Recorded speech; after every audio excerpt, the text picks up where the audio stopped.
If the walls of my womb could speak, you would hear the loud whispers of creation, convincing the egg and sperm to unite, forming a universe called Africa.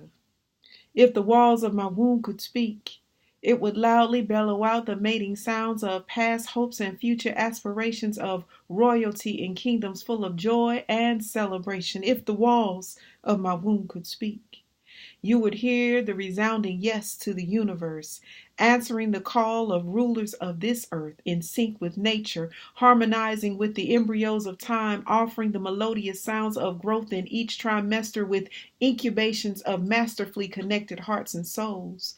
If the walls of my womb could speak, you would hear the genius composition rhythmically arranging brilliant minds, creating scientists, astrologers, scholars, mathematicians, kings and queens, warriors.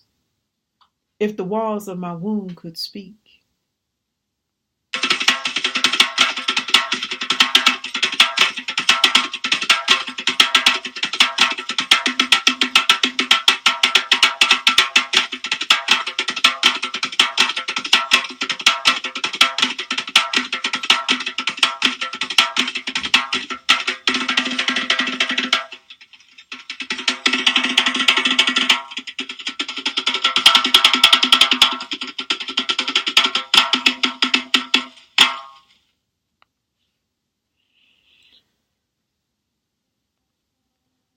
In the womb, you convinced me to form the universe.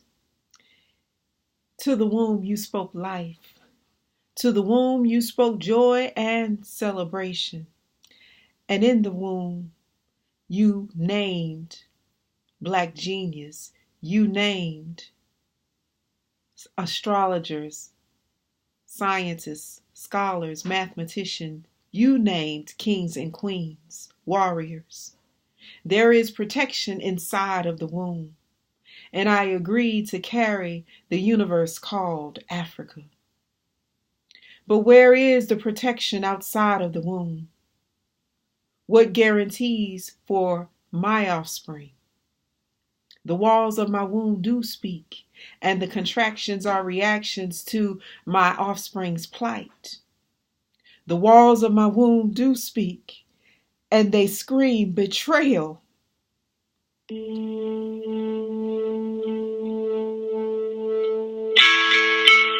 My children, my men, my women. Throughout countless trials and misfortunes, dismal storms unwelcoming of the melancholy surrounded visibly in the gloomy clouds of destruction. It was from your womb that birthed nations, carrying the seeds of tomorrow's hope, nurturing the conditions conducive to survival. For nothing in this life, anywhere in the cosmos is there a guarantee. Protection comes from within.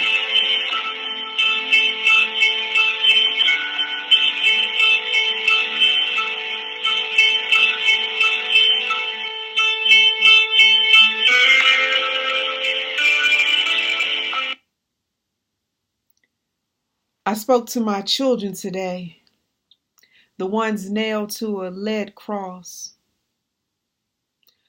diasporic nomads living in countries that deny their humanity. I spoke to my children today, the ones nailed to a red cross, bullet holes fill the flag draped justification that criminalized them.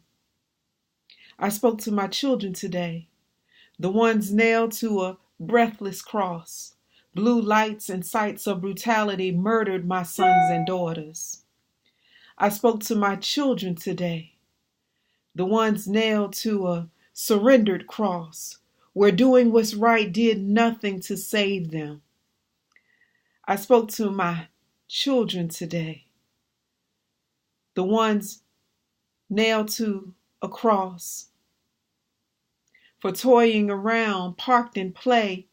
Black adolescence is the prey. I spoke to my children today, the ones caught in the crossfires of evil, cloaked as democracy, criminal justice, and social justice. I spoke to my children today, the ones nailed to a cross. My children spoke back today from the walls of a cross, and I could hear them say words that I'll never forget. They assured me that they rose in resistance to death. They assured me that they rose in protest, that they rose to right the wrongs of evil. I spoke to my children today, and they responded back, "Today is the day to fight." And as abolitionists, there are sometimes in our personal, internal selves that we are resistant to new opportunities, new callings, the unknown. We resist change. We don't move forward in the things we know is right because of what other people may say. We let fear keep us from moving forward.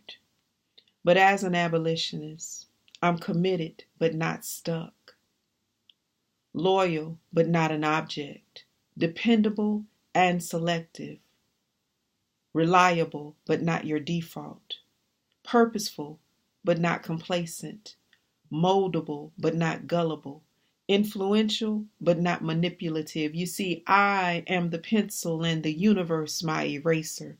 Life is the stencil prepping us for game changers. The modifications, the amendments, the alterations do highlight. Constant change give way for do-overs and rewrites. My eraser offers forgiveness and the path to new creation. I, as the pencil, loosen my grip on the best laid plans in all situations. Life, the pencil sharpener, offers countless contingencies. Avoid the blood oaths and allow for the unexpected discrepancies. Be open to surprises and the blessings from mistakes, for out of the unexpected disruptions come the paths of great escapes. Arising from variations come the abundances of joy. Magic markers make memories, but new opportunities it destroys. My plans now in pencil, not chiseled in stone, because everything is subject to change. My agenda can be overthrown. Motivation now my pencil and the universe still my eraser. Even when it's in black and white, I am lead gray and a fluid game changer. That ringing in your ear when rejection sounds off like a wake-up call. Your boo.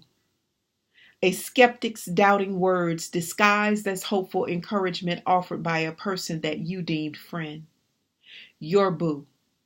That envious coworker using your ears as a garden, planting seeds of uncertainty, preventing you from reaping the bountiful harvest hidden in that promotion.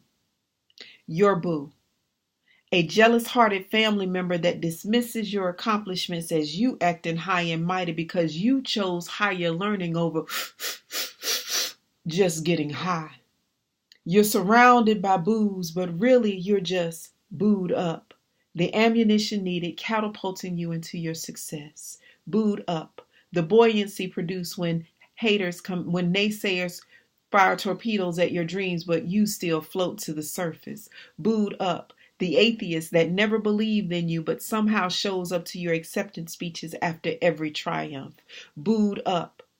The fuel produced when haters combust, igniting the abundances of joy from the smoke they thought they were blowing up your ass.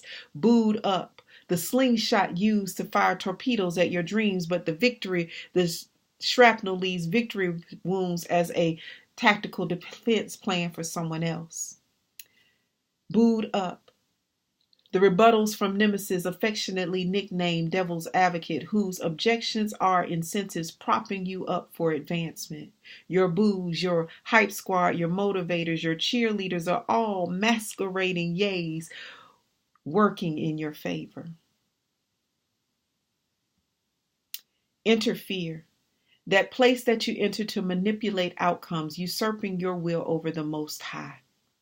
Free will was granted, but you're afraid of the unknown. So rather than entering your fears, trusting that the Creator ordained your every footstep so that each home you enter there's peace, you fail to ring the doorbell.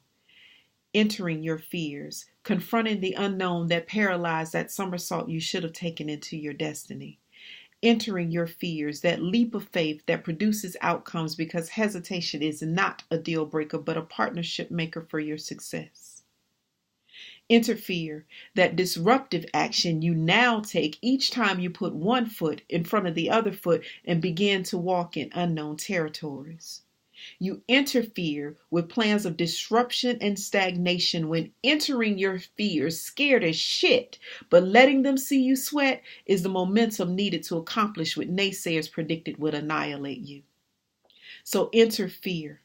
Walk through that door because there's nothing to fear but fear. The very one that didn't have the balls to get out of their own misery who now wait eagerly to interfere with your escape. So enter fear. Walk through that door and discover that fear ain't even home. I said yes to the Lord, but only He heard my yes. The world didn't stop and take notice. I don't recall a flag waving or a palm leaf lifted because I said yes. At an early age, God whispered in my ear and breathed over me, and with the wave of a hand pronounced the last rites over the old me and commissioned the new me to proclaim the Trinity. They touched my lips with a dark iron finger glowing red with an amber illuminated coal and commanded me to speak to that which was in the beginning and forever shall be. You see, I said yes to the Lord, but only He heard my yes. The world didn't stop and take notice. I don't recall a flag waving or a palm leaf lifted because I said yes. I said yes to the burden of convincing a people that favor ain't about fairness and blessings don't equate to privilege and salvation is not a country club membership and grace don't mean that karma won't show up on the scene. Bidding up hard-headed people to come, I declare that on this journey you will have days of dark and light. You will have toil and terror. But with joy running through our blood-stained veins, we can clearly proclaim that love still lives. I said yes to forsaking all others and following you. This prophetic life gets lonely. It's thankless, often restless. And there is no difference in the yes that was offered to love the still me and you. God promised that He would take over my mouth and spit the words on the mic, so I said yes. But the world didn't take notice that the new me grew in thee without a clue as to what shall be, so I sat with an attitude in the pew. Really. There are days that I can't hear you, turn on the TV and can't see you. Parents of murdered children looking to me to pray to you. And what about the man that did good all his life that deserts you because life deserted him? What is a prophet to do or to look to? Yet I said yes to the Lord, but only He heard my yes. The world didn't stop and take notice. I don't recall a flag waving or a palm leaf lifted because I said yes. Still praying for more witnesses to tell this wonderful story, willing to give up that cheap grace for a crown of glory, where love still wins in the end and faith is not just about prosperity, but charity. Then they took me up on top of the mountain and showed me my reward. I said yes to the Lord, but only He heard my yes. The world didn't stop and take notice. I don't recall a flag waving or a palm leaf lifted because I said yes.